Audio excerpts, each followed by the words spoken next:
Este es el sitio donde hace 55 años retiraron por medio de la fuerza el monolito megalítico de Chalchihuitlicue en San Miguel Coatlinchán.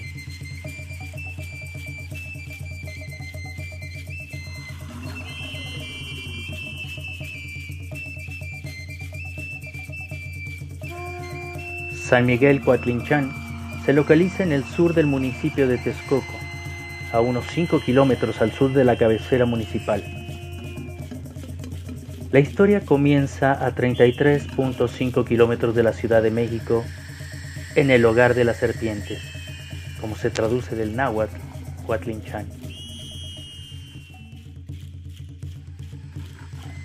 Era el año de 1889, cuando el pintor y paisajista José María Velasco pinta un monolito en las cercanías de Texcoco, en la cañada de Santa Clara, pensando que era Chalchihuitlicue. Pero Leopoldo Batres, pionero de la arqueología moderna en México, con un particular pasado oscuro, debido a sus excavaciones durante el Porfiriato, entre ellas Monte Albán y Mitla en Oaxaca, La Quemada en Zacatecas, Xochicalco en Morelos y especialmente en Teotihuacán, mencionaría que se trataría de la figura de Tlaloc. Fue un 16 de abril de 1964, durante el mandato del presidente Adolfo López Mateos, que se sustrae por la fuerza aquel místico monolito de Chalchihuitlicue, con el pretexto de ser la figura emblemática inaugural del Museo Nacional de Antropología e Historia de la Ciudad de México. Pero la historia, al final, no es como nos la han contado. La historia oficial tiene errores. Aún más, es vergonzoso que ante tanto tiempo no se hubiese corregido. Pero la historia real tiene su versión, la de los testigos y sabiduría de los pueblos originarios.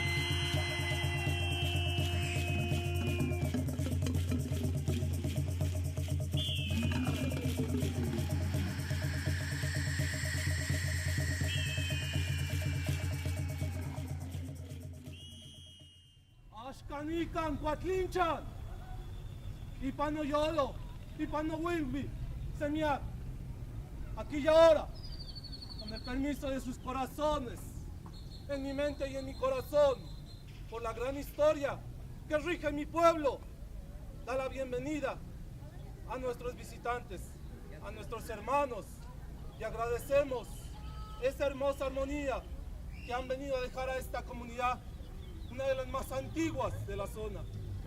Agradecemos a las autoridades aquí presentes por unirse a este hermoso trabajo.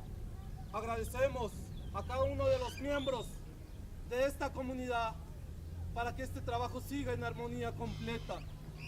Y solicitamos que esa armonía siga en su mente y en su corazón por siempre.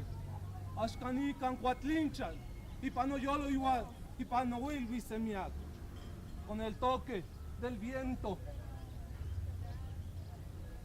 con el aroma de copal y el toque del huehue, pero sobre todo con el vibrar de sus corazones.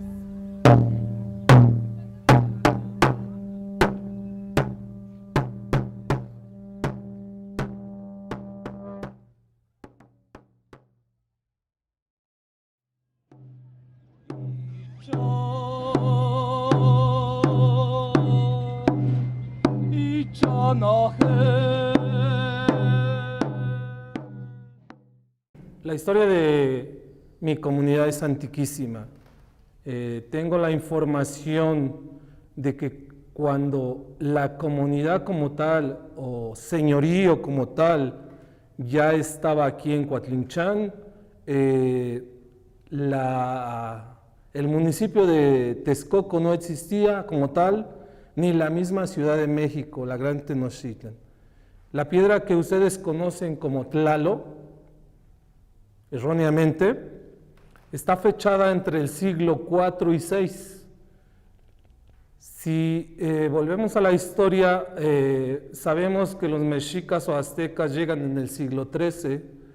Hay un margen grande diferencia en cuanto a tiempo. Entonces, la comunidad de Coatlinchan es una de las más antiguas de la zona.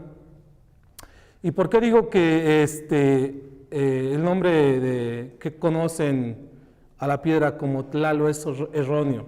Es respetable hasta cierto punto. Este nombre se lo da el arqueólogo Batres, Leopoldo Batres, quien se encarga de la excavación para la extracción de la piedra.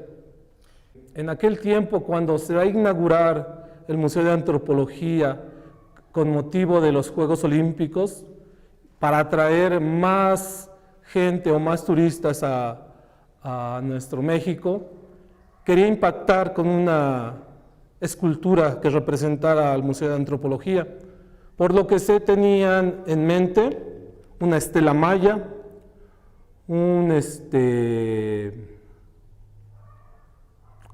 ¿cómo se llama? De Tula, un Atlante de Tula, pero es el presidente, el que está en turno en ese momento, quien dice: allá en el pueblo de Coatlinchan hay una escultura de estas dimensiones, vayan a verlo y si es factible, para que represente al Museo Nacional de Antropología.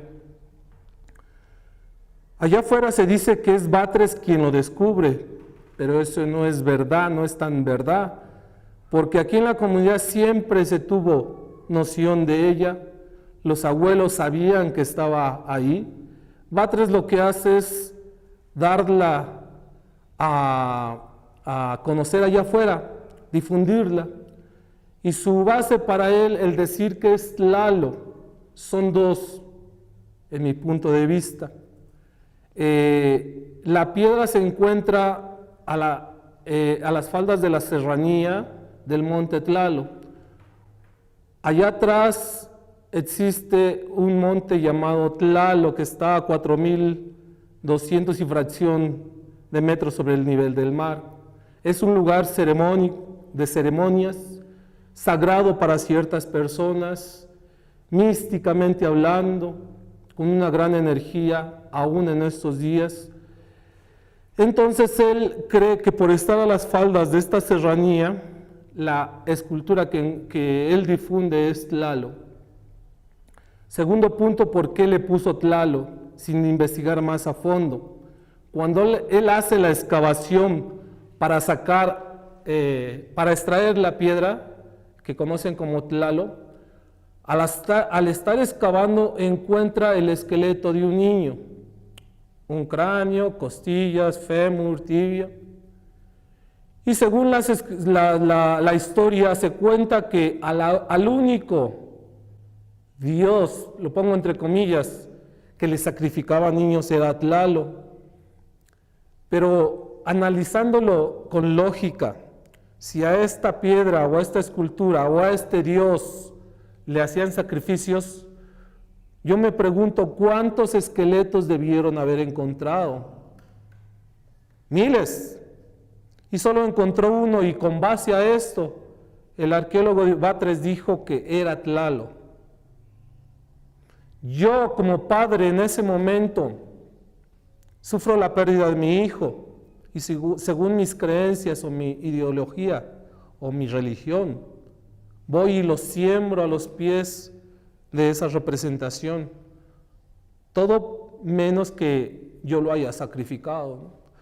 Desgraciadamente, en términos de antropología, arqueología, mientras la noticia sea más sensacionalista, va a tener más éxito.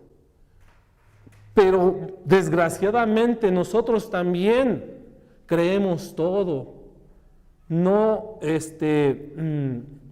buscamos un poquito más de información, no vamos más al fondo, no voy con el abuelo, los abuelos en este caso son fuentes de sabiduría. Ellos me pueden dar más información, más fidedigna.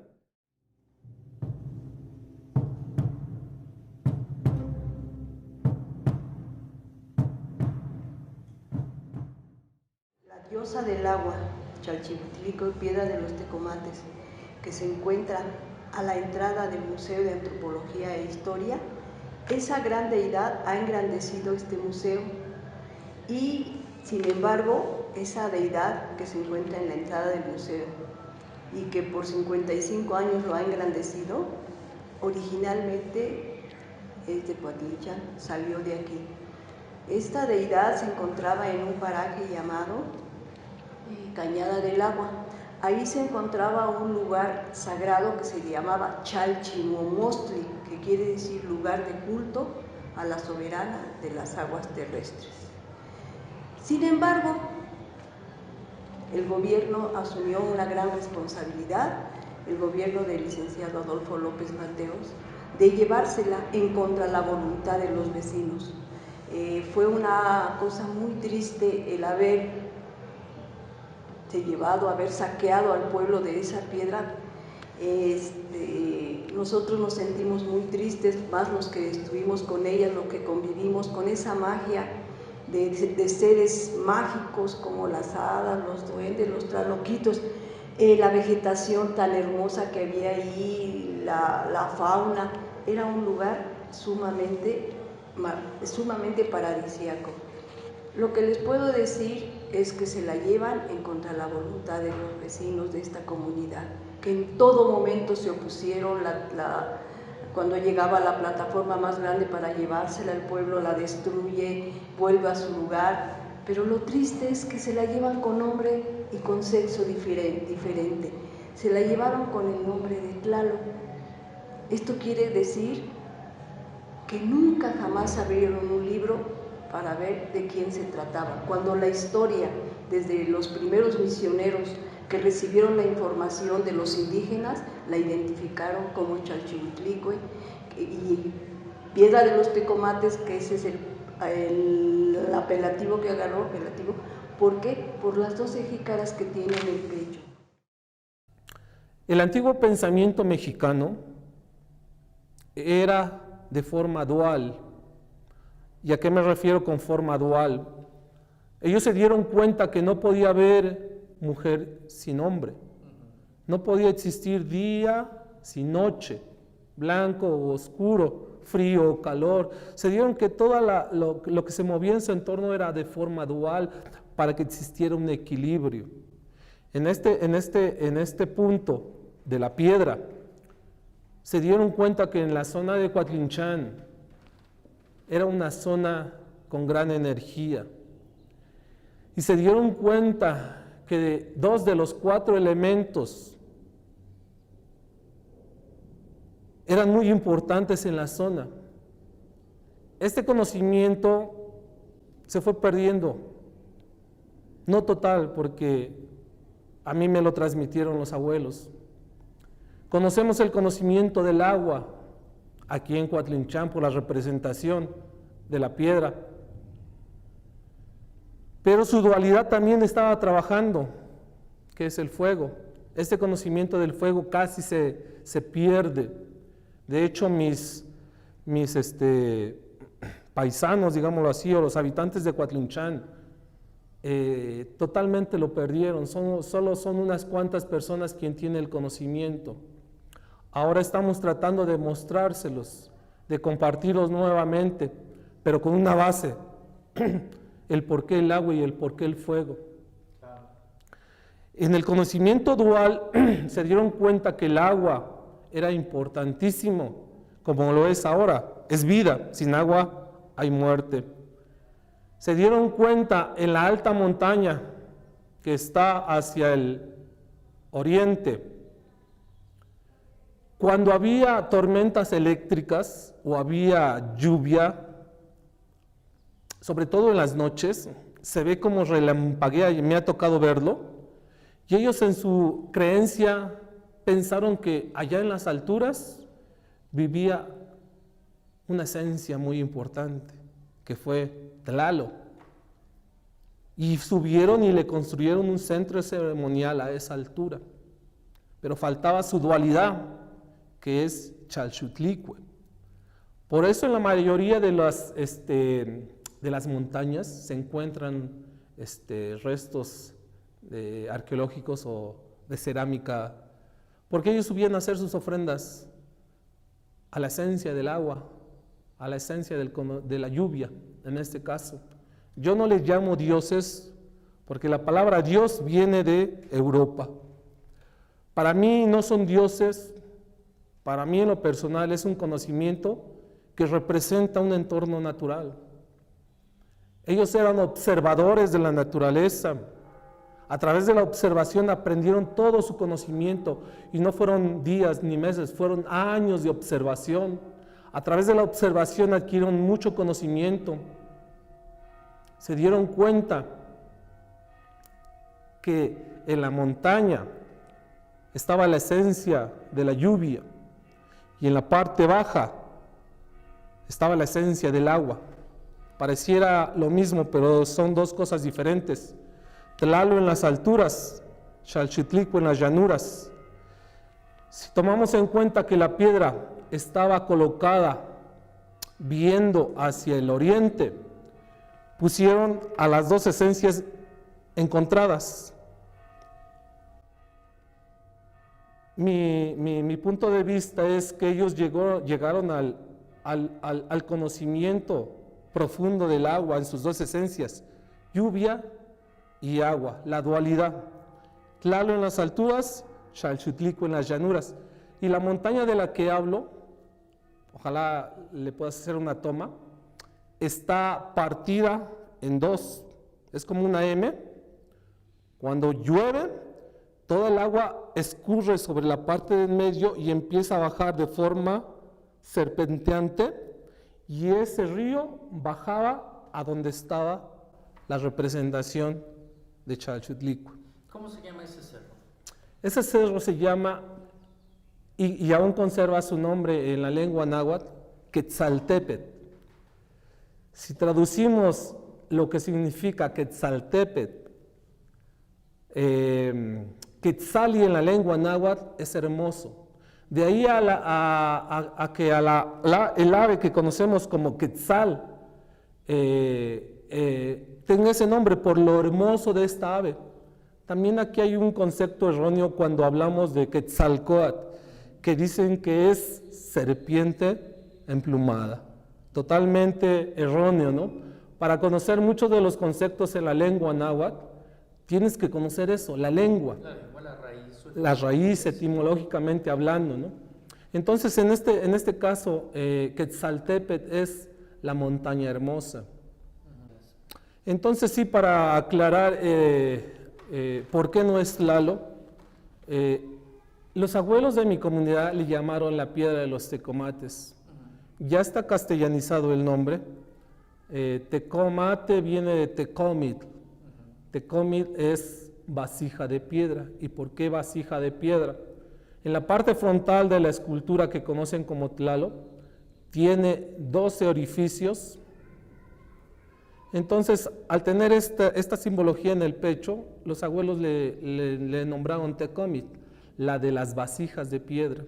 Después se castellanizó y muchos de los vecinos la conocen como piedra de los tecomates.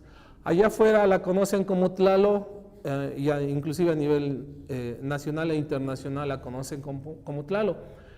Pero si vamos a las características que tiene Tlalo, en todas las culturas que habitaron en México, llámese azteca, teotihuacana, olmeca, maya, a Tlalo lo identificamos con dos anteojeras en la parte frontal y algo como especie de bigotera o colmillos en su caso. Aquí tenemos una representación que su entorno es diferente al que puede estar en la vasija de Tlalo que estoy en antropología, pero sus características son sus dos anteojeras para reconocer una imagen de Tlalo. Esta piedra de mi comunidad no tiene estas características. Entonces, la gente en ese momento que sacó la piedra a la brava, porque fue a la brava, no se preocupó más allá por conocer la verdadera identidad de la piedra, ¿no?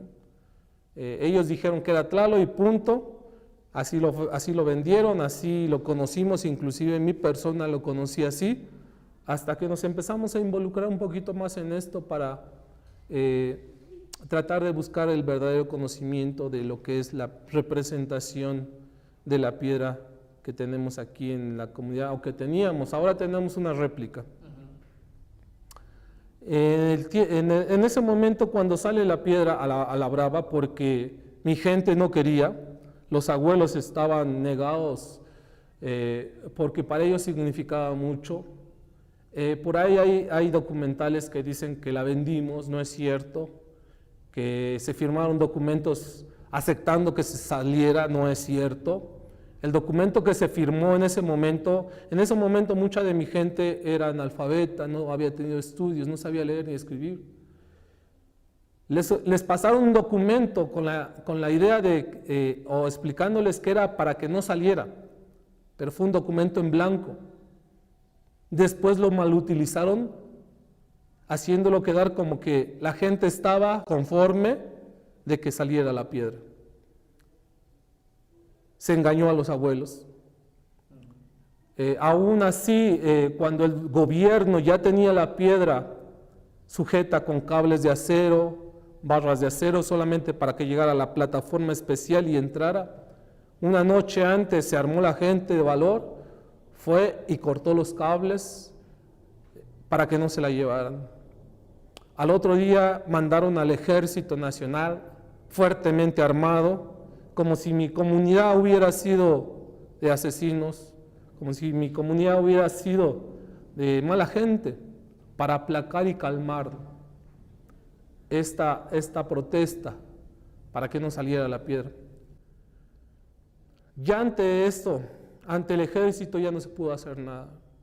Y creo que las cosas pasan por algo, porque si en ese momento la gente de mi comunidad defiende la piedra, hubiera habido una matazón.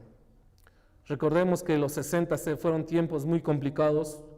Si recordamos el movimiento del 68, la matanza de estudiantes, la piedra salió en el 64, hubiera habido una matanza en mi comunidad. Tal vez fue necesario que saliera de esa forma, no lo sé.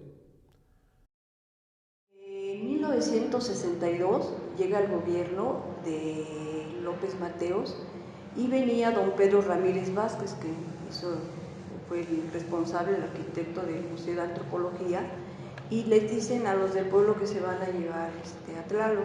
El pueblo se opone, en primer lugar, no es Tlaloc. Les dicen, no, si lo encuentran, se lo llevan por Río Frío, por aquí, Río Frío, Puebla, porque por aquí va a estar difícil. Y les dice, no señor, nosotros ya lo descubrimos, es el que está en la cañada, y el pueblo les dice que no es Tlaloc, que el que está en la cañada es su esposa de Tlaloc, su señora, su dualidad, y se llama Piedra de los Tecomates. Los señores estos, pues, con prepotencia, don Pedro Ramírez Vázquez empezaron a hacer los trámites y empiezan en 1963, en enero, empieza la devastación más tremenda que se ha visto en la historia del pueblo. Abrir la sierra para sacarla era la cosa más tremenda, el deterioro ecológico jamás visto, que yo lo vi cómo ellos rompieron, destruyeron, quemaron, dinamitaron, pero en fin, así duró todo este trabajo hasta el día 1 de marzo de 1964. Era el 1 de marzo, último de febrero, cuando llegaba la plataforma más grande, te imaginas, para cargar 168 toneladas, entra al pueblo y el pueblo se alborota, se agita y empieza. Entonces el pueblo destruye la plataforma y las cantidades tan grandes de carros que venían ahí acompañando esta plataforma, el pueblo los apedreó, pero las cosas no terminaron ahí, sino se fueron al paraje donde estaba la piedra ya con unas grandes viguetas de acero para que entrara a la plataforma y se la llevara. El pueblo la destruye. Nunca nos imaginamos que la fueran otra vez, bueno, nunca la levantaron, sino que ellos hicieron maniobras tan tremendas. Pero lo triste fue que después de que el pueblo la tiró, a otro día nos llegó el ejército. Las fotografías son tremendas, son tristes, yo estoy ahí en las fotos. Viene el ejército, invade el pueblo. ¿Por qué? Porque esa noche que el pueblo tiró y dejó que la piedra cayera otra vez, permitió que la piedra regresara otra vez a su origen, ese día la gente escondió muchas cosas, todo para que no regresaran, y entre las cosas que se llevó el pueblo se llevaron las dinamitas. Pues el temor era que todo el mundo decía, pues si se la llevan la dinamitamos, y las dinamitas estaban en el pueblo. Y con ese motivo llegó el ejército, se metía a las casas, pues es un mal necesario, cometió muchos abusos en la comunidad, hizo mucho desorden, obligaban a las mujeres a hacerles de comer, a los hombres les apuntaban por donde quiera, pero en ese momento, pues ¿qué hacíamos? Lo único que decíamos, si se la llevan la dinamitamos, si se la llevan la dinamitamos. El pueblo pues querían hablar con las autoridades, el pueblo dijo que no, que la dejaran ahí, que se fuera. Sin en cambio ya nos dejaron acercarnos a partir del 1 de marzo de 1964 hasta el 16 de abril que se la llevan, ya no nos dejaron acercar para nada. Entonces no sabíamos qué era lo que hacía, lo único que veíamos era que llegaban muchas empresas extranjeras para que lo que habían hecho en un año ellos de romperla, porque totalmente no se la llevaron, hay parte de ella ahí sepultada. Entonces lo que hicieron ellos pues es que no nos dimos cuenta, el pueblo ya no lo dejaron acercar.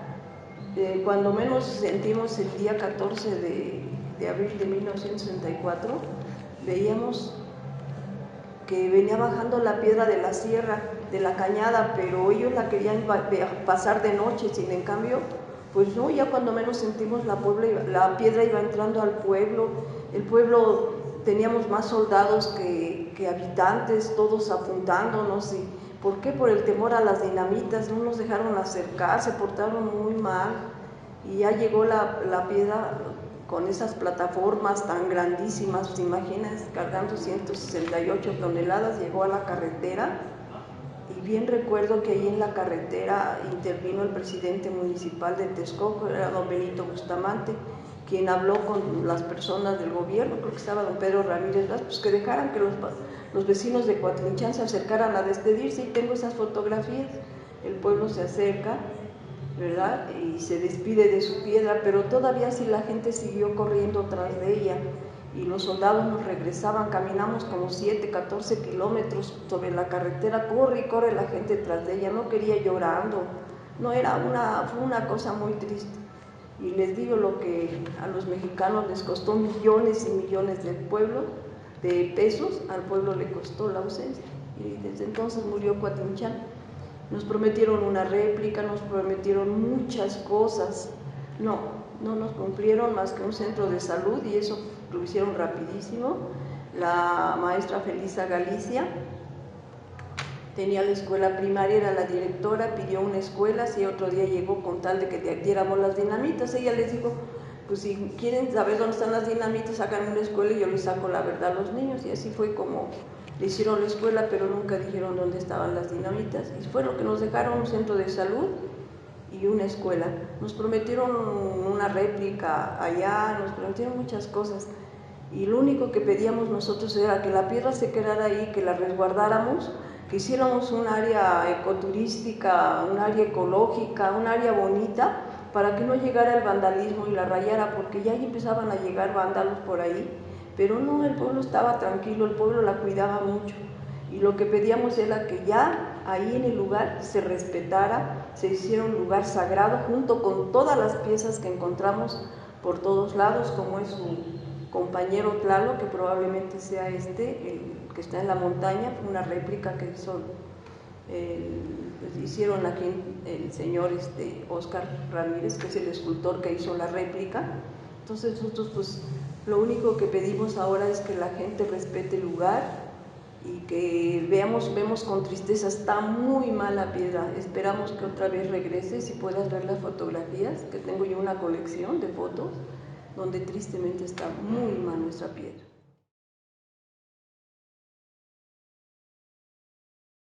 Bueno, lo único que yo le digo a mi pueblo es que rescatemos nuestra identidad cultural, que cuidemos el área, que me permitan y que los niños aprendan, conozcan, sepan que aquí existió esa piedra y que no es Tlaloc, porque los niños la identifican con Tlaloc. Apenas se hizo una grabación donde una persona dijo que era Boy Esponja. No es cierto, el pueblo se ofendió cuando salieron esa palabra de Boy Esponja, pero que los niños la reconozcan como lo es, la piedra de los tecomates, Chalchihuitlicue de Coatlinchán. Y ojalá y que formemos más grupos como los que vienen a hacer estos rituales que tanta falta nos hacen.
Viento poderoso, agua cristalina, tierra de fuego, donde yo nací, donde de morir, aquí y ahora en Coatlinchán. Coatlinchán acá, Coatlinchán acá, Coatlinchán acá,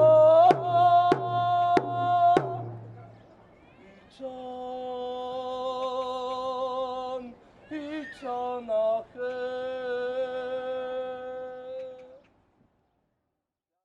Pero creo yo que mucha gente en este tiempo ya estamos trabajando para que regrese la piedra.